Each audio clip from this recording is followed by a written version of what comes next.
Okay, so the reason I'm doing this specific guide is to help people understand the different mechanics of Defiler, and the easiest person you can do or descendant you can do it with would be Ines, right?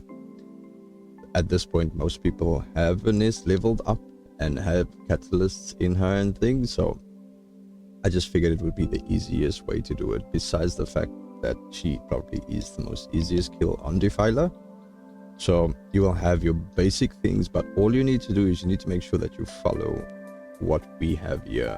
You can have in, like, some people, I know some people like to put in dangerous ambush, which is perfectly fine if you want to sub out some things and do it that way. But I found that with dangerous ambush on, it's not as consistent under 1 minute as you would like to be. Like, I consistently get 1 minute kills, sometimes 55-second kills with this specific loadout, right? You don't have to worry about survivability. Survivability is easy because you do have your increased HP. You have time of the hunting grounds, which will give you the ability to spam your one without any issues, without running out of MP. If you do come into any issues, you will be able to recover some MP based off the little ads at spawn, and you kill them. They drop health and MP 99% of the time, so you never have to worry about running out of MP. You have your basic setup, which is your focus on tech, focus on electric to bring down your cooldown so you can spam your one. You have skill insight with skill concentration, and then I put front lines on, because with skill insight your hit rate goes up enough. Frontlines is more focused on the damage that you do, and the secondary is your critical hit rate. People tend to go for emergency measures as well, and it's fine, you can do that. This will give you a higher hit rate and a much lower damage, but again, it's very inconsistent with emergency measures. I found that frontlines is the best one that you need to go for in order to get that consistent kill.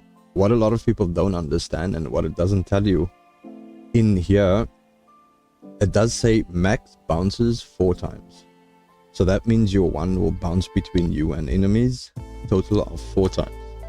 But what it doesn't say is how to actually increase the amount of bounces, and that is with range, which is why we have skill expansion to increase our range by 92.3%, and we added maximize range as well, an extra bit, so you get between 7 to 9 bounces, which like multiplies to a lot of damage when you spam in your one continuously. And then obviously you have your nimble fingers for your cooldown along with your MP conversion. If you want to take out increased HP, you can do that. I'm not sure what you will put in here to increase your damage output. If you want to put in dangerous ambush instead of having HP, you're more than welcome to do that. It's just going to lead to less consistent kills on Defiler.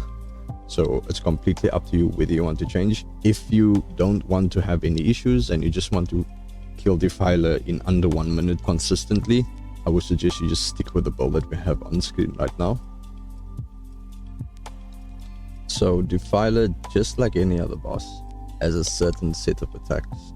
Some will be triggered by distance and some will be triggered by time frame. The key in this fight is to stay as close to the boss as possible. This will give you 2 things: the ability to manipulate his attacks, and because you are that close, your attacks will have the lowest travel time, which in turn will mean more DPS. In the beginning, try to remain behind him so that you delay his first attack as much as possible, which is the ground slam, as can be seen here. Keep a bit of distance between you and the boss until you see him do the animation for his second attack. This will be the one with the cannon on his left arm.